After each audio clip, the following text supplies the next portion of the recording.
that wasn't a normal I can't continue reaction. It was kind of like a, I think he was in shock. Like, oh my God, maybe. my fucking knees just blew out, and he didn't know what to. He didn't know what was like. It was just a genuine reaction. He's back there. Yeah, I would love to believe all these conspiracy theories and these, but the fact of it is, the truth of it is, it was a freak accident. It was a fucking freak accident. He's not gonna show up just to get paid. He's not gonna show up and have a shitty fight to prove a point. Like, haha, you guys iced me. That, bro, the feelings he's dealing with right now isn't. He would rather have fucking made $0 and at least got to go out there and perform and maybe drop Max and maybe lose a decision for $0. He would take that than taking it what had happened. And way to bring it back.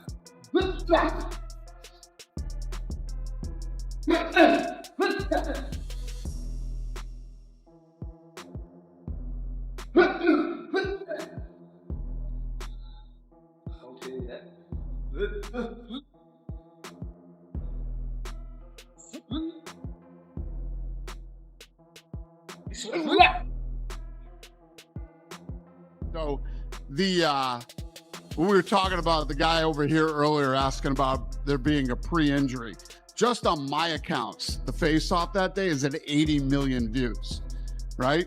So if there was a pre-existing injury, somebody would have noticed it. He was limping, put his shoes on, he ran right at him. I don't think there was. Anything is possible, but he sure didn't look like it. And for 80 million just on my accounts, you know, that number's got to be massive, and nobody noticed anything. So there you go. Conor McGregor's eagerly anticipated return was positioned to represent a transformative UFC moment. The event, however, deteriorated catastrophically mere minutes into competition when the Irishman sustained critical knee structural damage. The professional combat sports community now engages in extensive analytical debate with substantially fractured opinion consensus.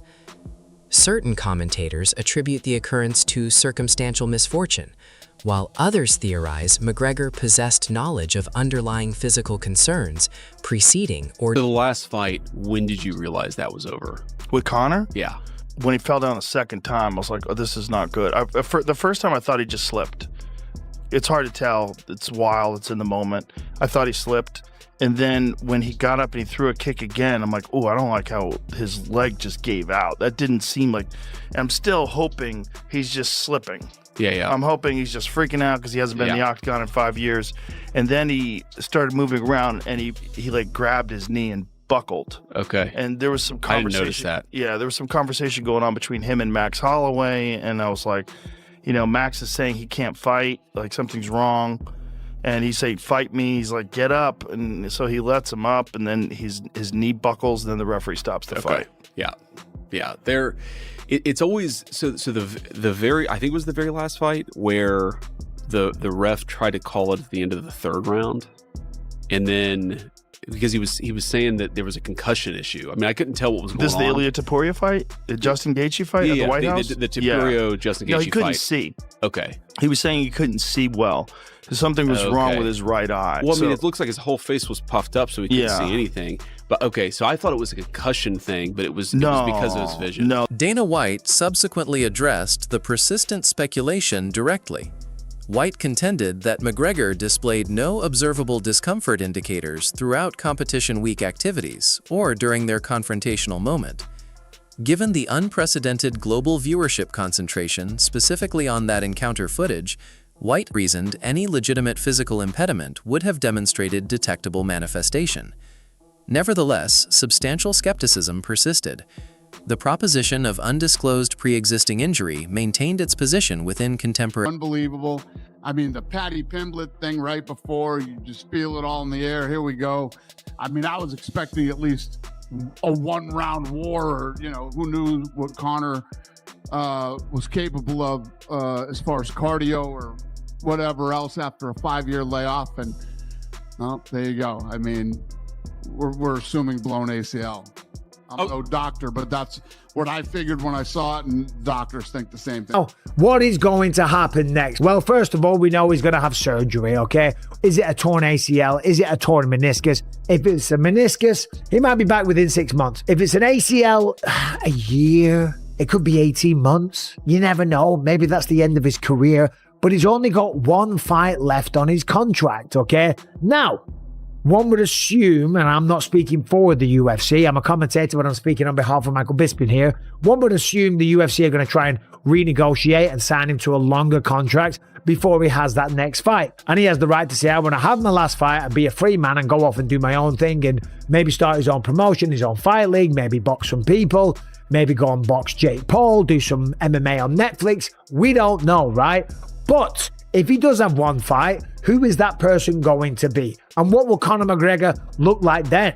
Because he's already had 5 years off with a broken leg. Now he's totally... Chael Sonnen introduced additional perspective, deepening his suspicions. Although analytical attention concentrated on the striking technique, apparently damaging McGregor's knee, Sonnen identifies earlier occurrences as potentially more diagnostic. He documented momentary postural instability immediately following McGregor's punch execution, which Sonnen considers more significant than the subsequent dramatic striking event. Sonnen theorizes this movement deterioration suggests pre-existing. Be absolutely surprised, like the most surprised person on the planet, if Conor just showed up for a paycheck, limped in there, and said, I don't care, I'm going to give you guys 1 minute, shape my head into a mohawk, show up, do the intros, and then just bow out 1 minute later. You can say what you want about Conor, but one thing he is not, he's not a quitter. One thing he is not is a bamboozler. The body is unpredictable, and every fight is unpredictable. And if you look at Conor, because I've had a lot of people say, man, why would Conor do that? He came out like an idiot, jumped across the cage, threw a kick. Conor always does that. I'm just as disappointed as you guys were because the T-Mobile Arena was absolutely electric. We finally saw it. You're talking about the guy who is supposed to be disappointed that he's finally making the walk, that he finally showed up. I believe he wants to fight me. I believe he tried to fight me. I believe he wanted to fight me. I believe that's how the negotiations went. Other plans were made. But the honor and the integrity of wanting to stick to and be a man of his word since he pulled out of that fight back in 2024, International Fight Week against me, I think he wanted to actually be a man of his word and see through to putting his name on that dotted line that had my name on it. But I know everybody is disappointed, but keep on watching. This ain't the last you're going to see of Conor. And I'm excited to see how it all plays out. God bless. I'll see you at the top. Guy putting out his sneakers. Could he have been injured before the fight? Oh, I have no idea. I mean, that I don't know. I mean, the day of the press conference, he came running out of the back and ran right up to him and stopped abruptly and, squared off with him. They were pushing foreheads and. I'm just wondering if something happened within the last 24 hours. I don't see it on the landing, the actual landing of that flight. Yeah, I wouldn't know that, but I didn't see. The doctors checked him out before they fight, and he looked damn good at the press conference, and he looked fine at the weigh-ins. It's just a question of getting paid if you step in the cage. What's that? The question of getting paid as you step in the cage. Well, I don't listen. If anybody saw anything that could have possibly made him look weak or injured leading up to this fight, I mean, what the fucking face-off do? 44 million in 24 hours? More than 44 million views. Somebody would have saw something. Anybody see something? No. If they did, they didn't say it, which is impossible. Nobody. As speculation regarding competitive circumstances persists, Michael Bisping redirected focus toward McGregor's prospective future. Bisping emphasizes McGregor's immediate obligation centers upon post-surgical rehabilitation, where procedural success depends substantially on injury severity assessment. Prospectively, Bisping recognizes McGregor maintains reportedly one remaining contractual fight obligation within his existing UFC agreement. This situation creates multiple potential trajectories, encompassing contract renegotiation, external organizational exploration, or potential career termination. For Bisping, the determinative absolute shit ton, $30 million for almost no work. Didn't really take a punch. Max Holloway got paid for nothing as well. The fight didn't happen, and of course, everyone's out there. They've all got opinions. Everyone's calling it a fakes and saying that he was injured beforehand and this and that, and shut the hell up, okay? Anytime Conor McGregor fights, anytime there's a big, huge fight, you get tons of casuals tuning in. They don't know what they're talking about. Conor McGregor often starts his fights with something wild. And when you've been away from the sport for 5 years and you're walking into the octagon at the T-Mobile Arena and they've got the dry ice and the crowd is going crazy for you, yeah, you got a fair bit of adrenaline running through your body and you're asking yourself a lot of questions like, have I still got it? Can I still do this, okay? Am I still the guy? Am I as good as what I used to be? Because you never know. Maybe throughout that training camp, maybe he knew he wasn't as good as what he used to be. And that's why he looked really nervous, because he did look nervous before the fight. But that's understandable for all the reasons that I just listed. And the reason he ran out there and jumped in the air and threw that stupid kick that blew his knee out is because of the nerves. And also because he wants to show everyone, I've still got it, I'm still that guy. And you never know, there's a crazy world where the kick is tough. It's tough. I really wanted him to come back and have a good performance. I thought Holloway was going to win by TKO, so I guess I'm correct. But I didn't want to be correct like that. I wanted to at least see a performance where I knew. Has McGregor still got it a bit? Is McGregor still in the mix? Can he not beat Holloway, but he could beat so-and-so? You know?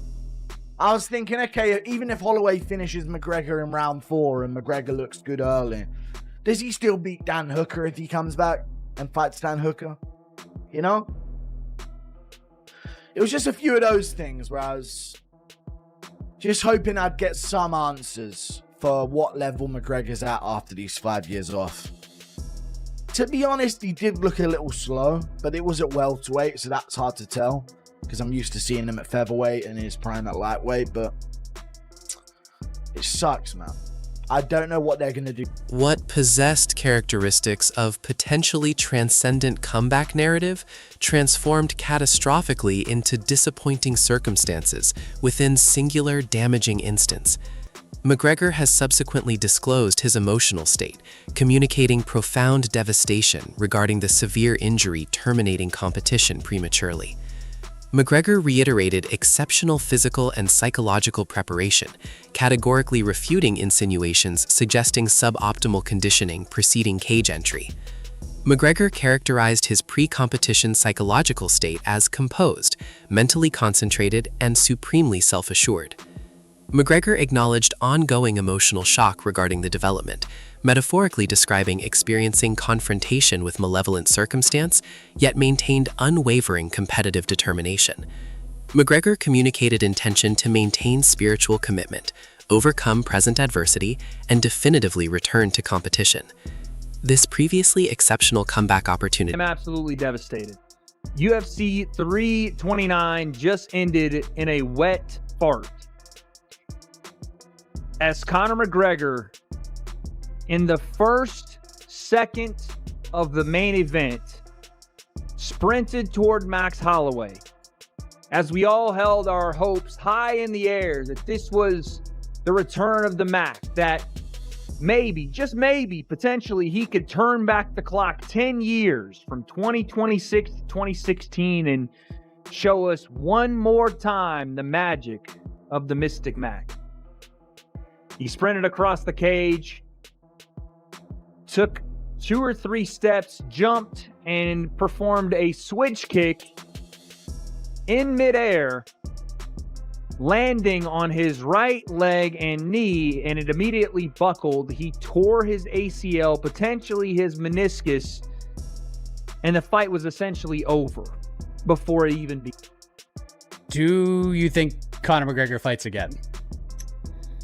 I do. Yeah, I do think Conor fights again. He still, has that fire and he still wants to compete. So, he has his last fight on his UFC contract. So I'm sure he wants to fulfill that and then, see what the future holds for himself. But, Conor, he needs fighting. He really does, to keep structure in his life, to keep everything sane in his mind. So, fighting's good for Conor. So, he needs that. Why I don't think there's going to be another comeback for him, right? Especially if it's a torn ACL, it's going to be another year off. I just don't think he's going to have the crowd behind him like he did for this one. he can maybe talk his way into it. But like I said, he really not even that good of a talker anymore. Maybe you give him a Chandler fight, but Chandler, you're going to wait another year, then probably another year of him training to come back. I just think he made a lot of money this fight. I think he's Preliminary medical evaluation suggested probable meniscus structural damage, though anterior cruciate ligament injury remained theoretically possible. An experienced physician renowned for precise, immediate diagnostic assessment noted the injury demonstrated insufficient archetypical anterior cruciate ligament rupture characteristics. His professional opinion concluded the presentation appeared consistent with pre-existing meniscus pathology. What else there isn't concrete proof of? That he was fine before the fight. There's none. Because he comes out and throws this kick, immediately bouncing off of his left foot, putting no weight on his right foot, and trying to land that. And at no point do we see Conor McGregor using his right foot to be able to move in and out of range, throwing punches healthily. We have zero evidence of that. Yes, we have him hitting the pads like this and seemingly struggling to regain his balance after kicking the pad once and then walking off after, the third kick. That still is no proof that Conor McGregor was in any way healthy enough to do a 25-minute fight with Max Holloway, jumping in and out of range, hitting pads the way he used to. Think of how static McGregor was when he was throwing those kicks. Now look at McGregor when he's in full flow, bouncing around, jumping all over the place. I mean, looking fluid movement. This is exactly what McGregor is. It's all about movement and fluid movement. It's not about standing in one spot like that. That's McGregor on pads in full flow. Because that body language, so much of it was screaming out to someone like me who knows McGregor the way I've been watching him so closely for so many years, analyzing him for video after video after fucking video. I fucking know some shit is wrong when I see it. And you can disagree with me all you like. I don't take any offense. But even on the motherfucking ring walk, man, this is a normal Conor McGregor ring walk, okay? This is how he walks out the ring. Look at the fucking intensity in his eyes, man. It's all about the fight. It's all about, I can't wait to get in there and fucking put a beating on this guy. I am ready. And just watch the way he carries on shadow boxing the whole time. He's in the fucking zone, right? This is all about the fight, rehearsing the fight in his head over and over and over again. The fight that's about to happen. Now look at him. Looks like he's going to the fucking shop. Looks like he's going to walk the dog. Do you know what I mean? There's nothing. There is absolutely no intensity there. That doesn't look like a man who's about to have a fucking fight. Not his first fight in 5 years, where he should be a bit edgy,